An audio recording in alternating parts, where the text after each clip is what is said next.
युगात सोशल मीडियाचा प्रभाव मोठ्या प्रमाणावर वाढत आहे। काही लोक या माध्यमाचा सकारात्मक उपयोग करत असले तर काही जण समाज विघातक आणि आक्षेपार्ह पोस्ट शेअर करताना दिसत आहेत।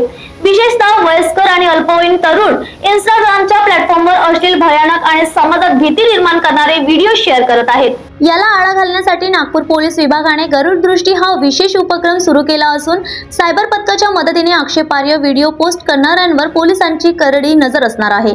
सोशल मीडियावर आजकाल आक्षेपार्ह कंटेंट मोठ्या प्रमाणावर व्हायरल केला जात असून त्यामुळे समाजात चुकीचा संदेशही पसरत आहे। नागपूर पोलिसांनी यावर कठोर कारवाई करण्यासाठी गरुड दृष्टी मोहिमेअंतर्गत विशेष पथक तैनात केले आहे। सायबर पोलीस आता 24 तास सोशल मीडियावर नजर ठेवणार असून जर कोणीही आक्षेपार्ह व्हिडिओ किंवा पोस्ट शेअर करत असेल तर त्यांच्यावर त्वरित कारवाई केली जाणार आहे। नागपूर शहर पोलीस उपायुक्त निकेतन कदम यांनी स्पष्ट शब्दात चेतावणी दिली आहे की समाज विघातक पोस्ट करणाऱ्यांची आता सुटका नाही। पोलीस टाइम न्यूज साठी स्वप्नील धारगावेची रिपोर्ट।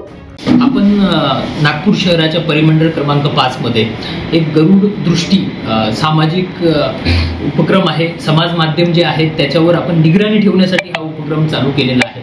यामध्ये आपण प्राथमिक रित्या 2 गोष्टींवर फोकस करत आहोत। एक तर जे मायनर किंवा टीनेजर्स आहेत की जे सोशल मीडियावर गुन्हेगारीचं उदात्तीकरण करणारे व्हिडिओज टाकत असतात किंवा काही अश्लील व्हिडिओज असतात, शिवीगाळ करणारे व्हिडिओज असतात, डॉन, भाईगिरी ह्या टाईपचे व्हिडिओज असतात। तर आपण असे व्हिडिओज आयडेंटिफाय करत आहोत। प्रत्येक पोलीस स्टेशनमध्ये आपली सायबर ऑफिसर्सची टीम आहे, ते मॉनिटर करतात, आयडेंटिफाय करतात। जर मायनर असेल तर त्यांच्या पालकांना आणि त्या मुलाला पोलीस स्टेशनला बोलवलं जातं आणि पोलीस स्टेशनचे जे सिनियर पोलीस इन्स्पेक्टर आहे ते स्वतः त्या मुलाचं आणि आईवडिलांचं समुपदेशन करतात की त्या लहान मुलाचं पाऊल कसं चुकीचं पडत आहे आणि भविष्यात त्याचा काय प्रॉब्लेम होऊ शकतो।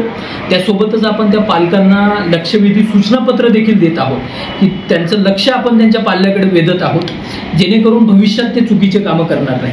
आणि जर मेजर कुणी असेल तर त्यांनी जी कृती केलेली आहे सोशल मीडियावर ती जर आपल्याकडे ऑफेन्समध्ये बसत असेल, अपराधात बसत असेल तर आपण त्यांच्यावर कायदेशीर कारवाई करत आहोत। आपण आतापर्यंत 2 कोटपा कायद्याअंतर्गत गुन्हे देखील दाखल केलेले आहेत सोशल मीडियावर स्मोकिंग करतानाचे व्हिडिओ टाकल्यामुळे आणि काही आर्म्स ॲक्ट अंतर्गत देखील गुन्हे आपण त्याच्यावर दाखल करत आहोत। तर याप्रमाणे आपण सोशल मीडियावर मॉनिटर करणार आहोत। तर मी सर्व जनतेला आवाहन करेन की कुणीही सोशल मीडियावर आक्षेपार्ह व्हिडिओ टाकू नये, अन्यथा कडक कायदेशीर कारवाई केली जाईल।